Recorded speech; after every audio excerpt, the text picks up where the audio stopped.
as a DB coach. Guys that can move well. It's all about feet in Brian Ward's defense, but it's a defense you got to get your hands dirty playing corner. You got to be in the run fits. You got to show up and run support. You got to thump. It's not just cover. So I'm excited about this 4-2-5 moving forward. What you learned from the 3-3-5 there at ASU and how DBs playing that? Yeah, it kind of makes the offense more patient. They're going to have to nickel and dime you instead of just take shots down deep. And I feel like moving from that 3-3-5 to our defense is more of a NFL-style defense. You look at the Jets and how they utilize, their base cover 3 defense with Sauce Gardner is very intriguing.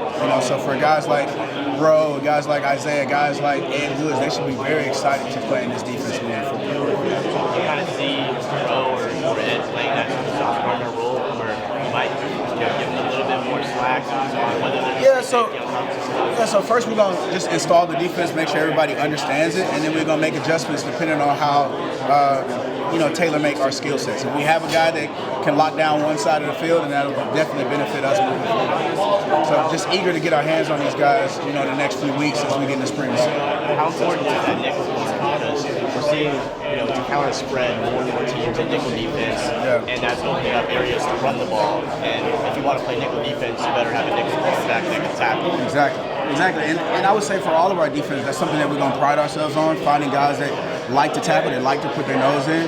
This is not going to be a defense where, as a DB, you're just a finesse guy, just a coverage guy. You're going to have to show up in the run fit. You're going to have to set the edge. You're going to have to be, a huge key piece in run support. And so that nickel guy is going to play to the strength of the offense, to the passing strength, and you're going to have to get your nose dirty. Yeah. TCU, Texas probably picked up some of how they evaluated defensive backs over your time there, and just players in general. What was different about those two programs? Obviously, Texas is huge, but they're in the same vicinity. At Texas, you really have your pick of the litter. Oftentimes you have a surplus of players, and it's about fitting those players in the right places.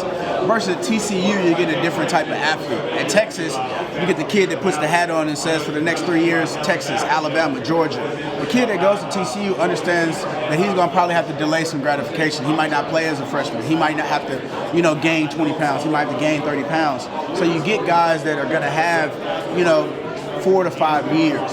And so when I was at Texas, it's like, hey, we're playing with a bunch of 18, 19, 20-year-olds against the 23-year-olds at Iowa State, at Kansas State, at Kansas, and especially with that COVID year, you got some super seniors you're playing with. So you're running out there with a bunch of kids playing grown men versus at TCU, you kind of got to develop and keep the core of your roster moving forward. So I felt like we inherited a really good roster that had a lot of depth, that had a lot of experience. They weren't guys that were kind of looking to get out of there in 3 years, if that makes sense. Yeah. Does that kind of throw you for a loop sometime where you're like, oh, this guy's listed as a junior on a roster, but he's really spent 5 years in college? We got Drew Pine. He spent 2 years at Notre Dame. Redshirted 1 year. It was COVID, didn't count. Redshirted the next year. This year, he goes 8-2 as a starter, and he has 3 years on the clip. So that's huge for us to get a guy into our program that has 3 years on the bone, and he's had 3 years of college experience. So you're getting a veteran,